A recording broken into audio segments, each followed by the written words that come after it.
There's just so much. You're listening to a Mamamia podcast. Mamamia acknowledges the traditional owners of land and waters that this podcast is recorded on. Hello and welcome to Mamamia Out Loud. It's what women are actually talking about on Wednesday, the 23rd of August. I'm Holly Wainwright. I'm Mia Freedman. And I'm Clare Stevens. Thank God. She's back. We're back to the threesome that we should rightfully be. I quite liked the two-hander. I have to say, I didn't want to give you that feedback because that makes me redundant. No. But I thought We missed Monday you. was excellent. Thank missed you, my you. friend, but we missed you and I'm glad that you're feeling less poorly. Thank you. On today's show, Mia thinks Carrie Bradshaw is a monster, and she's not alone in that. But today we found out that And Just Like That has been renewed for season 3, so we're all going to have to live with Carrie a little bit longer. I need to unpack it. Plus, is there a way to have a respectful debate in 2023? The fate of iconic political show Q&A suggests not. And do the people who've known you the longest know you the best? Why we're encouraged to cut relationships that represent the old us. But first, In case you missed it, a new story has pointed to a different kind of problem we're facing in classrooms. According to the Sydney Morning Herald, a Senate inquiry into disruptive classrooms has been told the story of a teacher who had recently started at a new school and was asked to give one student some improvement strategies. The child went home and complained. The principal asked that teacher apologise to the parents for making that student feel stressed.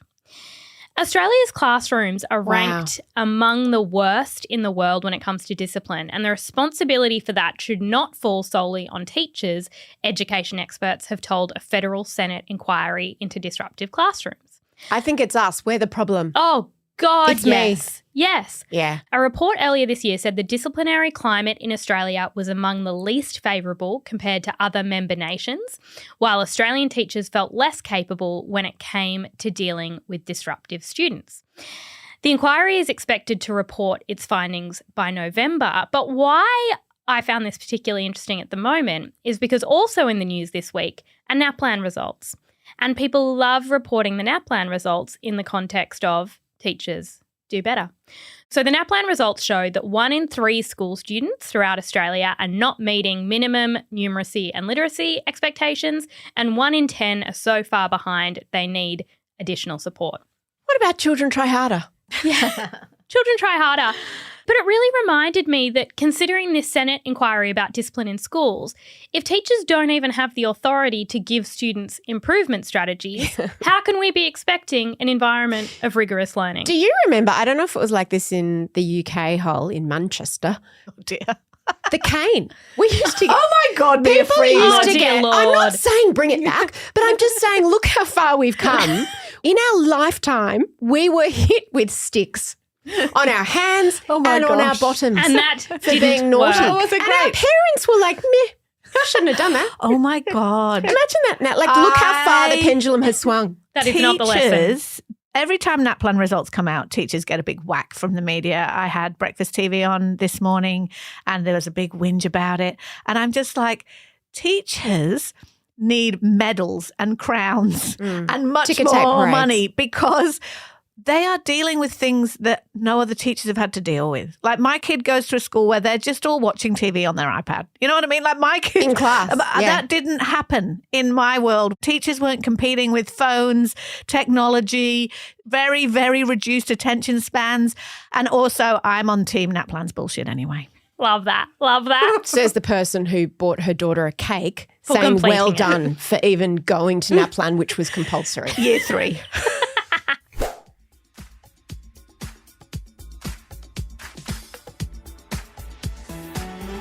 It was announced overnight, as Holly mentioned, that And Just Like That has been renewed for a 3rd season. So love it or hate it, there's going to be more of it. I have to go on the record and say I was wrong because I openly have said in written posts and on the show that I thought it was done. I was wrong. It's a little bit of wishful thinking because I too was hoping that it would wrap up. But having said that, I will watch every second of every episode What's even that's wrong with ever us? made. I'll never stop. The season finale drops tomorrow, and even though many felt and some even hoped, as you say, Hole, that this would be a wrap on Carrie, Miranda, Charlotte, and the 245 new characters we've met over the past 2 seasons, The world of Sex and the City will officially live on.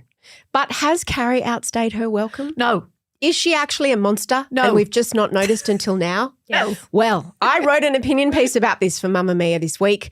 There's a link in the show notes, and it has ignited a passionate debate, which is the kind of debate I can really get behind because it involves imaginary people who wear high heels with their pajamas in their own apartment.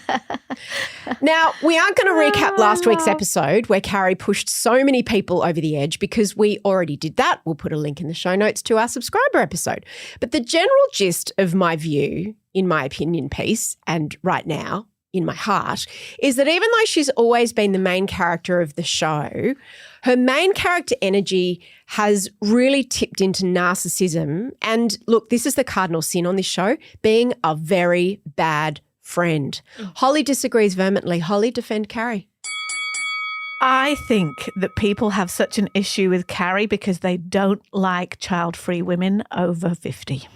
Or 40. Oh, disagree. That's unexpected. Everybody struggles with the depiction of a woman who has centered herself in her life and everybody else has other people to deal with and take care of. And Carrie lives her life exactly how Carrie wants to, and I am bloody here for it. Also, your piece was great and it went nuts because lots of people agree. I know that Carrie is very unpopular.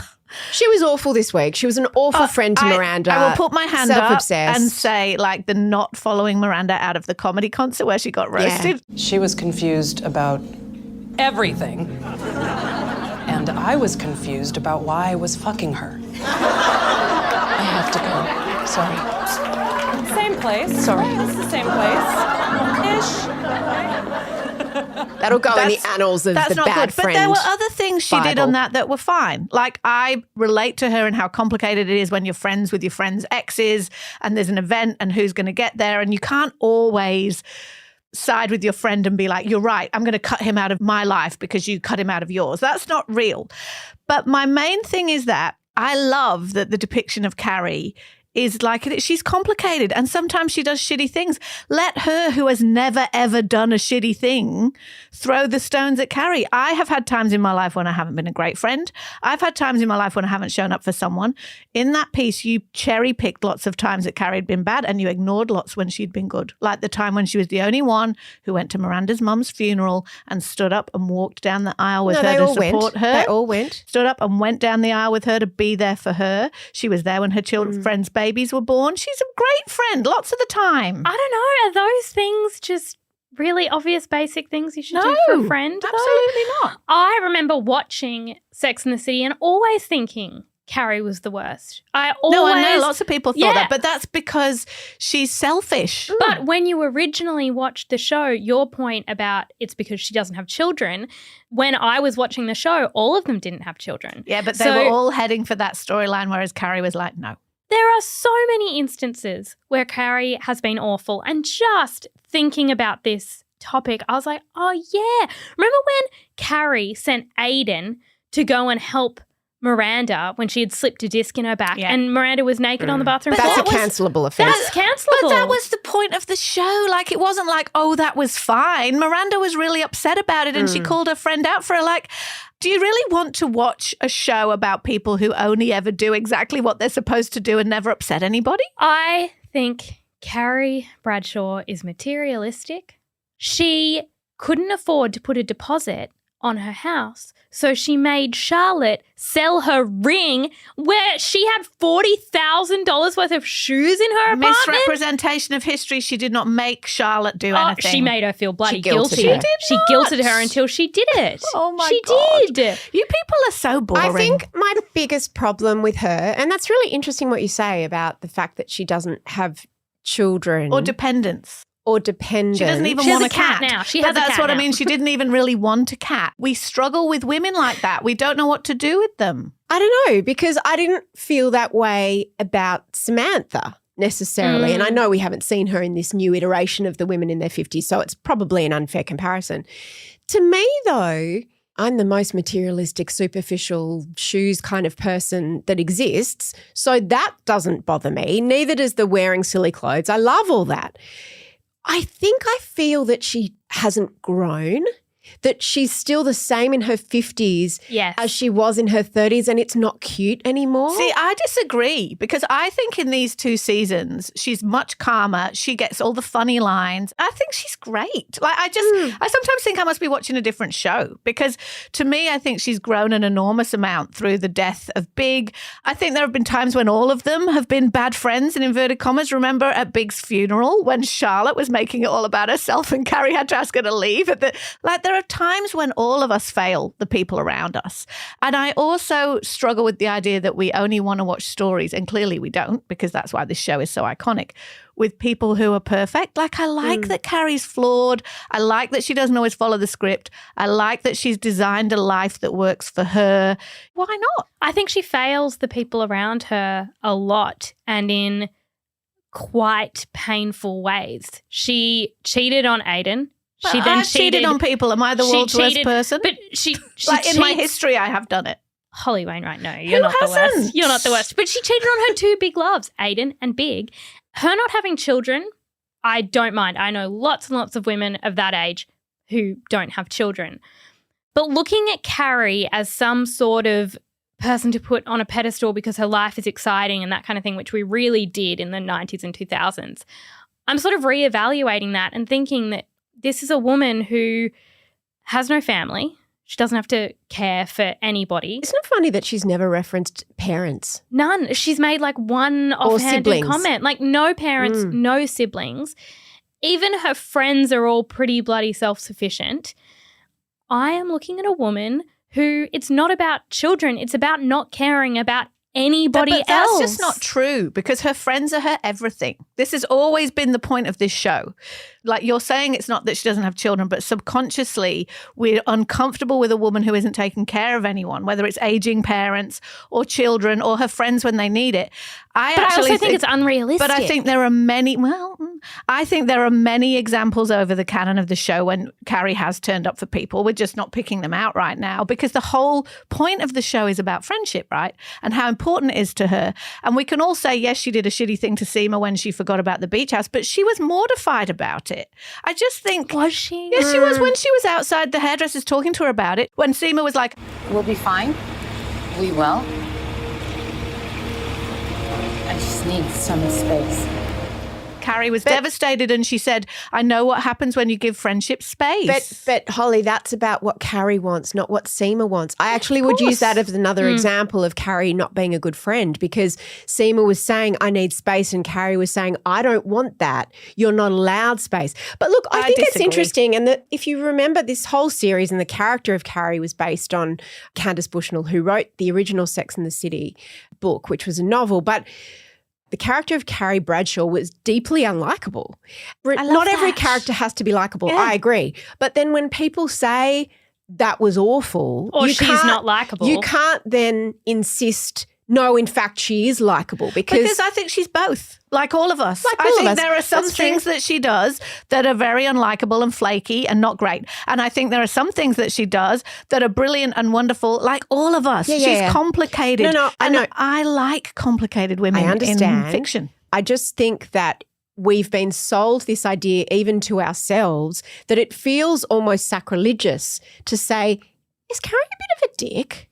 And then think about her through this lens, because she's always been sold to us as everyone wants to be the Carrie. Who are you in your friendship group? I'm the Carrie, like the main character, aspirational. That's who you want to be. And I think it's been interesting now to go, don't really want to be Actually, that's not who I want to be, because I don't think her life seems very fulfilling. Because she doesn't do very much for anybody else. Oh, I think that's so judgmental. But I would think the same thing about a man. No, you wouldn't. Yes, no, I would. You wouldn't. I think the same thing about Big. I thought he was a monster. Yes, but no. So now we know that the show is coming back, which I was, as I say, on the record saying I don't think it is. So I was like, they're going to leave her on her own in the apartment with the kitten. Is that what's going to happen? No, I don't think so. It puts a lot less pressure on the last episode now that you know that they're coming back. And they obviously knew this when they wrote it, because, you know, the writers have to know whether they have to do a complete bow around the whole idea and how are they going to leave Carrie forever, or whether they've got another chance. So I think that what's going to happen is that Aiden will say, I can't come back. my kids need me. I just actually don't really care, which I'm really surprised at. I really don't care. I'm not invested in her being with Aiden. I'm not really invested in her. And that's a shame. I do care, and I reckon there's something about that Last Supper.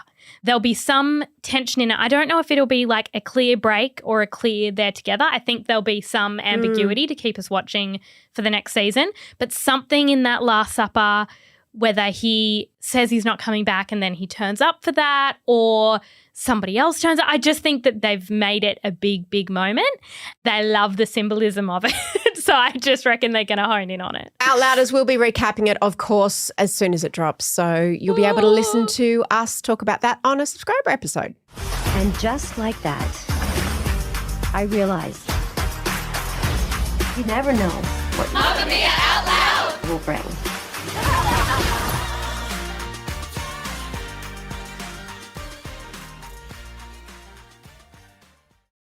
In 2023, can a show like the ABC's Q&A still exist? I ask this question because since the original host, Tony Jones, resigned from the show in 2019, there's been a revolving door of hosts, many of whom have expressed that the amount of personal abuse and trolling they have received was untenable. First, there was Hamish McDonald, an experienced journalist who was Jones's replacement. He held the hosting role for 18 months before stepping down and saying that while he didn't go into the job naively, he was surprised by the extreme abuse and how it jumped from social media into the real world and real life so frequently. So he talked about people coming up to him on the street, people coming up to him at his home and abusing him for things that had happened on the show. Most recently, Stan Grant resigned from the hosting job in May of this year, citing grotesque racist abuse. But he went a step further and alluded to a far broader problem with media. Here's some of what he said. We in the media must ask if we are truly honouring a world worth living in. Too often, we are the poison in the bloodstream of our society. I fear the media does not have the love or the language to speak to the gentle spirits of our land. I'm not walking away for a while because of racism. We get that far too often. I'm not walking away because of social media hatred. I need a break from the media. I feel like I'm part of the problem. Now, Grant has walked away from the ABC and the media after 4 decades because he wants to change the toxic global news culture. He'll be working out of Monash University in a role as Professor of Journalism and Director of the Constructive Institute. He said, I've been in the crosshairs of the worst of our cultural pylons, and I think we can all learn, including me, we can all learn how to do this better. Of his decision, he said, this is not just some sort of abstract idea. Our democracies around the world are in retreat. The media framing, debate and discussion around conflict is a cancer on our society, and we have to accept that while we, the media, are part of the problem, we have an obligation to be part of the solution. While the huge pile-on against Grant started when he spoke on the ABC about the impact of colonialism ahead of King Charles's coronation, I don't think it's a coincidence that it was during his tenure as host of Q&A that he decided to quit a 4-decade media career. Q&A is now being hosted by Patricia Gazilas, and the future of the show, according to some reports, is uncertain.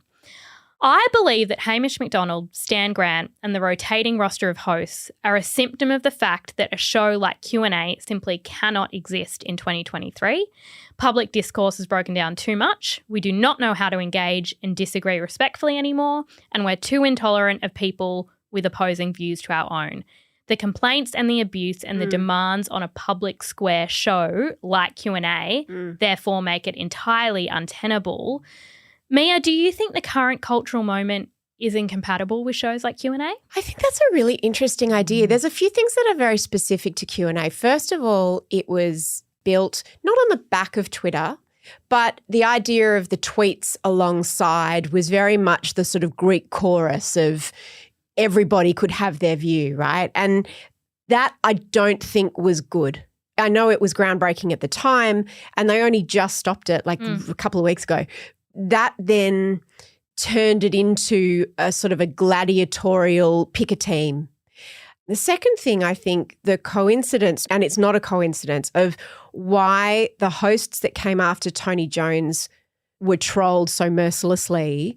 Tony Jones was a straight white man. Mm-hmm. The hosts that they've had afterwards have been more inclusive in terms of Hamish McDonald is gay, Stan Grant is an Indigenous man, Patricia Gazilas is a gay woman. So we know that if you are in any group other than a straight white man, you cop it a lot more. You are trolled a lot more online, and the kind of abuse you get is different. It's much more personal. It's often much more violent and threatening, and you feel obviously much more threatened by it. The other thing I was going to say is that the ABC has not done itself any favours in that it used to have a time slot of 9:30 on a Monday night. That's when everybody watched it. The ABC moved it to Thursday, and that to put it in prime time, because Four Corners is on an 8:30 on a Monday, so they couldn't move it to Monday 8:30, so then they decided to move it, and it became immediately irrelevant. Everyone had been rusted on. A little bit like 60 Minutes used to be on at 7:30 on a Sunday night and was iconic in that time slot. But who knows when it's on now. And I think that can really erode a brand because people just can't find it anymore. Having said all that, I think you're completely right. I think that no one wants to change their mind anymore. And I think that when Q&A first started, that was different. People were more open to hearing other people's views. And I know that we found this on the internet is that it's different. Now people don't say, I disagree with you. They say, you need to delete what you wrote, or you need to apologise for what you said, or they will say, unfollow. I can't listen anymore because I disagreed with something that you said. 100%. I think you're absolutely right, Claire. I think that it's almost cute to think about what Q&A used to be when on a Monday night it set the agenda for the week, the news agenda for the week. It had its hashtag Quanda. It was like, join the conversation. Yeah. It's almost cute to think about that now because that conversation just is such a toxic mire of yelling and hatred that it's actually so depressing to see what has happened during that time. And I think that it is, as you say, Mia, people don't want to change their minds. But more than that, they don't want to tolerate listening or seeing a person who puts forward a different position. And look, I understand that. You know, it feels dangerous in times of big debates to be presenting the other side of an issue like The Voice, right? Or like marriage equality at the time. And there are lots of very valid arguments about platforming people who are arguing about human rights issues it's really thorny.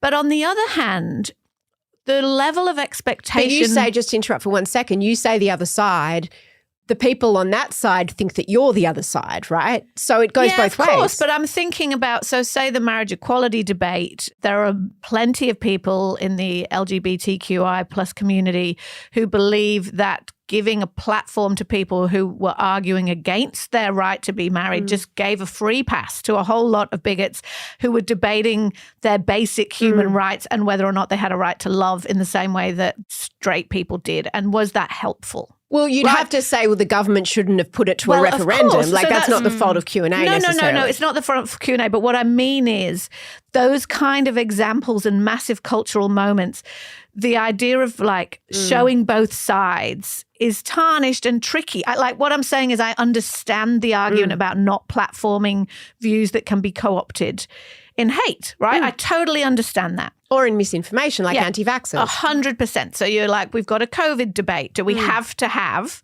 the person there who's saying the vaccine is invented by Bill Gates and they're trying to control us all?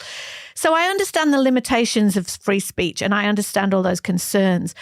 But for example, this week on Q&A, and the viewership has plummeted a really long way. They had their lowest ever viewership. Fair enough, it was up against a Matilda's game or something a couple of weeks ago when they barely got 100,000 people in 5 cities to watch that show, which is amazing. It used to be news making. Exactly. And now nobody even knows it's on. But this Monday just gone, Tina Arena was on as a musical guest. So she wasn't sitting on the panel. I think they started doing this when Stan Grant was presenting. They often would finish with a song. I actually really liked it. Yeah, me too. On Monday's show, they finished with a song from Tina Arena. She was not there to give any opinions or whatever. But of course, a storm erupts, or at least the media report that a storm erupts, because Q&A is platforming Tina Arena, who, during the COVID lockdowns, was critical of Dan Andrews' Victorian government and who has been a supporter in the past of Scott Morrison. So it's like, oh, Q&A platforming Scott Morrison's mole, like, oh my God. And you're like, she's just there to sing a song. Like Patricia Carvelis just literally at the end throws to her and goes, and Tina Arena's here with her new song, blah.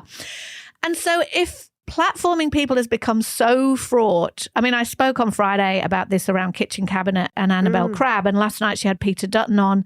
Like, it is so fraught to say, I want to talk to this person is on my TV screen, without it being an endorsement of everything they've ever said and everything they've ever thought. And we're definitely, I mean, I just think that it is actually impossible for a show like Q&A to exist in the way that it did in this 6 climate. years ago. And that's actually really sad. Because I remember watching it and seeing like it could be a really hot button political issue. I agree there are certain ones that they never touched, like vax stuff.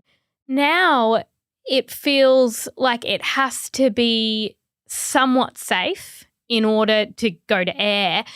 I think the other thing that's made it really hard is identity politics, and having a gay man or an Indigenous man as the host means nobody can possibly see them as objective, because it's like, oh, well, you're going to sympathise with the left because I just assume that that's what political party you align with because of your identity. And in both cases, both Hamish MacDonald and Stan Grant are excellent journalists who do not have predictable perspectives on anything and were actually very good at moderating debate.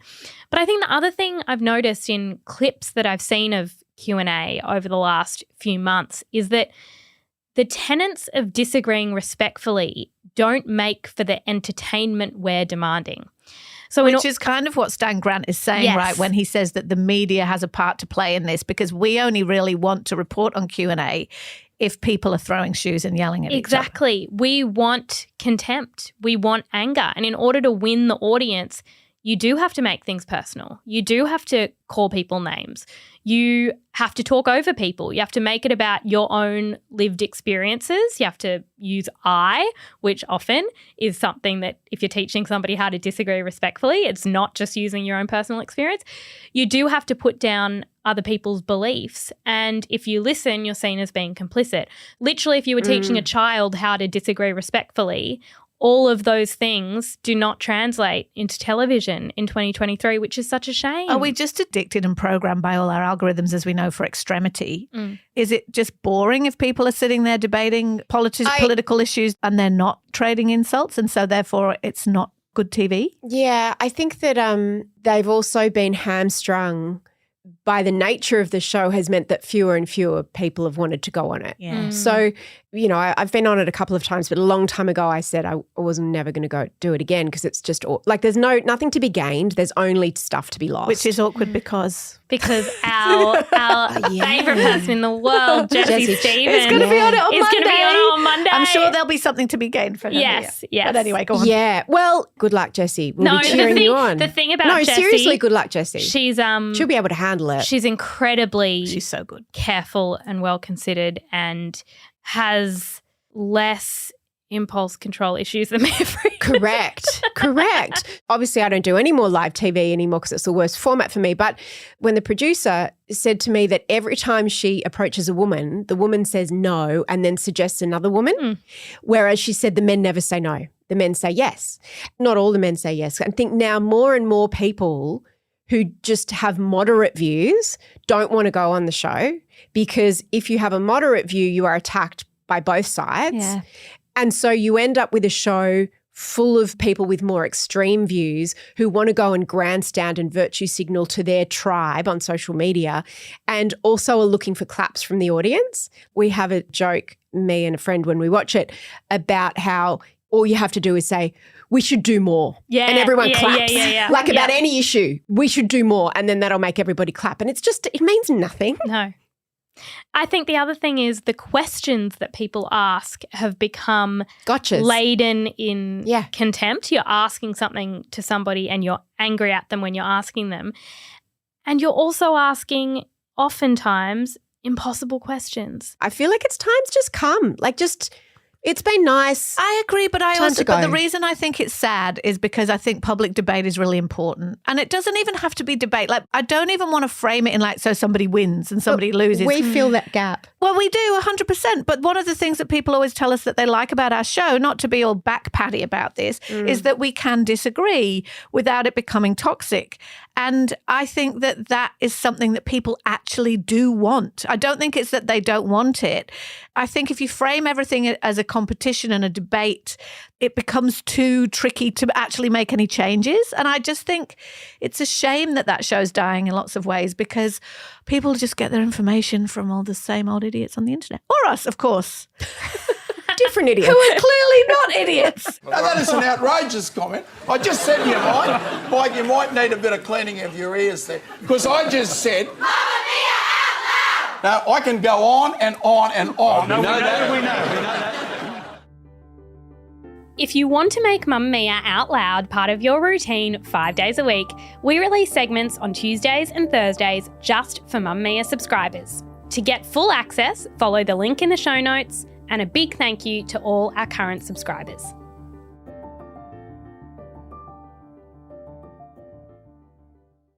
Do the people who've known you longest know you best? I read a remarkable advice column this week where a woman had asked a question about her obligations to be a good daughter to her mother, even as her mother's actions were, in her view, thoughtless and selfish. And the advice columnist, Catherine Jezza-Morton, wrote some wise advice about actions you can forgive and those you can't. But then she wrote more broadly about how culturally we're being encouraged towards eliminating relationships that no longer serve us. And I'm using that a little bit in quotes because that's a phrase you hear a lot. Or who we want to be, whether they're our friendships or our family. Let me read you a bit that really made me think. She said, "It's easy to forget in the midst of coping with our family members' flaws that it's rare and important to be known by someone for your whole life. I sometimes wonder if all our lifelong journeys of entrepreneurial self-improvement are making it too easy to lose sight of the pleasure of being intensively known by someone. Our culture's emphasis on self-improvement, whether it's through wellness or professional accomplishment or whatever, suggests that our old selves weren't worth knowing anyway. We're looking for the people who will celebrate our future selves, not our past selves, and we move through life banishing the past in a flurry of insistence that we have no regrets." I was also really thinking about this advice in terms of siblings because Clare had brought an article that you really wanted to discuss about the longest relationship of our lives. And I was like, I don't know if that's true. So we've been discussing it. We asked some of the Mamamia team what their relationships with their siblings are like. So there's a big gap in my family. I am 10 years older than my siblings who are twins. Growing up, because it was such a big difference, we didn't really have anything in common ever. When he became a teenager, that gap became a lot more obvious. It was really hard for me to build a relationship with a teenage boy. Yeah, we just never saw eye to eye and didn't have too much to do with each other. And I hope that that bridge will close as we get older. I have a twin brother. We've both been really close growing up. We went to the same primary school, but obviously being twins, we do have that competitive side that takes over every now and then. We're both now 23, so we do butt heads because we are still living at home and sharing a car and a bathroom, but he is someone that I run to first for advice, and I know that I'm the same for him, and I think we just have an extra close bond because we are twins and we've gone through every stage of life together. Biologically, I'm the girl in the middle of two brothers, but my stepsister is my best friend. We've been in each other's lives for 26 years, and while we used to absolutely hate each other growing up, we're best friends now. I've always thought there's something magical about the connection you have with your siblings, or for those who don't have siblings, cousins or family friends, or just those people that you've known for most, if not all of your life. And for a lot of people, sibling bonds are the longest relationships of our lives. We know siblings before we meet our partners, and we'll know them after our parents die. What I loved about the article I read this week, which is called The Longest Relationships of Our Lives in The Atlantic, was it talked about this idea, and it's what the advice columnist touches on a little bit, this idea of dynamic recentering, which the author Angela Chen defines as the process of siblings coming together later in life to evaluate and rewrite their bond. And often it can be triggered by an external event like the death of a parent or pregnancy or birth and so on. What does that mean? Like they come together and reestablish a new relationship as adults without the baggage of their childhood relationship? Yes. And I reckon there are a lot of siblings who don't know that you can do that you can redefine your relationship, but a lot of people notice it across the lifespan. It's very hard, I think. I think it's agree. very hard to redefine any familial relationships like parent-child, siblings. One of the things that can be quite funny when you're an adult and you might have a family of your own, but then when you're back with your family of origin, you regress. And you become someone that your partner or even your children doesn't recognize because you have a certain role in your family of origin that's obviously different to the role that you take in your relationship or in your family that you've had. If you have a really prescriptive way of defining a particular relationship with your mum or your dad or your siblings, I think it's often going to fall short, and there's going to be those tensions where you go back into it and feel like you regress. So many people I know, and I feel it as well, go back to my childhood home and start doing things that I'm like, what the hell? Where did teenage Clare come from? The ghost of teenage Clare it's is back. mostly becoming petulant, I find. Yeah. But I spoke on this podcast about being scared about Jessie having a baby because our relationship would change. But our relationship has never been as close and uncomplicated as it is right now. There's something about a major life moment that allows for that dynamic recentering where you're just focused on something different and you're playing different roles and you can kind of leave behind any tensions. And I think perhaps maybe former generations were better at doing this. You just kind of accepted that things were fluid over the lifespan, whereas now that we're very into toxic family members and people who don't serve us and people holding us back. Setting boundaries, cutting people off. Yes, we look at people and think that we can just let them go by the wayside when there actually is something incredibly beautiful about having a lifelong relationship with someone that changes over the course of your lifespan. Holly, I feel like you feel differently about this. I just have a different relationship with my family, and I think that both of you have very close relationships with your family. Some would say a mesh. Yes, they're central, very, very central to your life, right? Whereas I probably represent a different group of people who I love my family. I have to obviously put that disclaimer up in front. Like I really, really adore them. I wouldn't argue that they know me best. So I have a brother and I love him, but we have not lived in the same city since I was 19. Nearly every big event that's happened in my adult life and all the things that have happened to me, and the same for him, has happened out of sight, and same for him. So we love each other and we know each other very well because obviously we share parents and we lived in the same house and we know the childhood version of Holly and Tom really well.